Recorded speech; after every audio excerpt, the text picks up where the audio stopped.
Hello, welcome. I'm going to show you today this Jules Verne from Westfalia.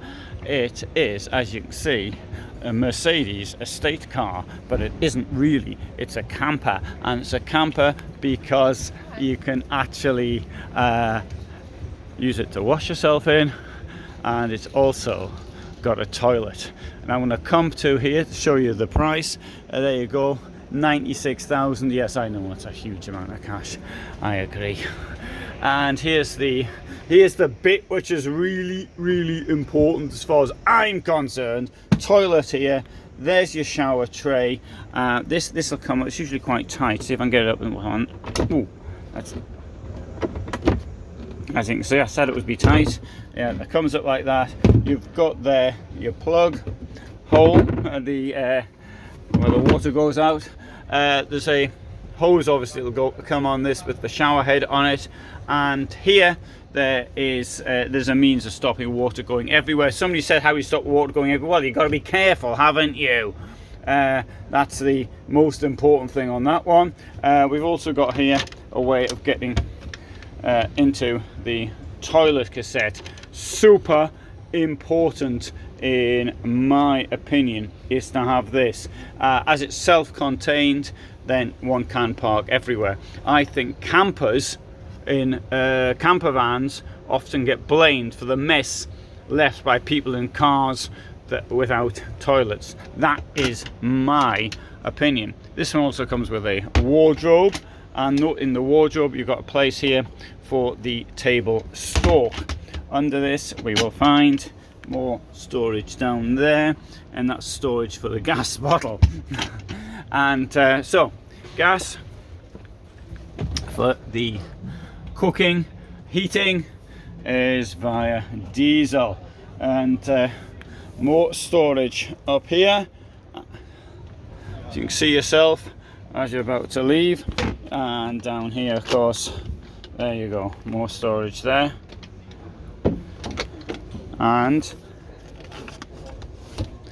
there you've got some of your kit which you can keep in there. Right, here a table can be made actually into a bed as well, if it's so required. And so you can sleep down here, or you can sleep in the tent in the roof.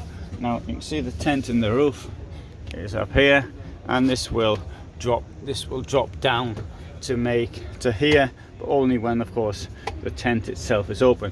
Now what's good with the tent in the roof in this case is it allows you to stand up. Now I think there is the very good application of something like this, in as much as when you still have the speed of a car without the disadvantages. You can park it in a garage, which you can't park camper vans in normally, but at the same time it has the advantage of standing up. Obviously there's disadvantages such as not insulated walls, etc., and the price, that's a big disadvantage.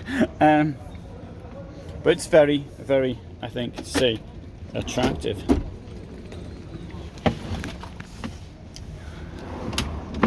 Storage there. You've got the drawers down there, and I didn't show you this one here. That comes out. Oops, that comes out like that. So I think this is a very nicely equipped van, in my opinion. This is on here. That's part of the making up the bed. So comes with a toilet. That's the important thing, and that's the important thing to stopping us campers getting banned, because people make a mess in places they shouldn't be making a mess. I had this experience in the summer.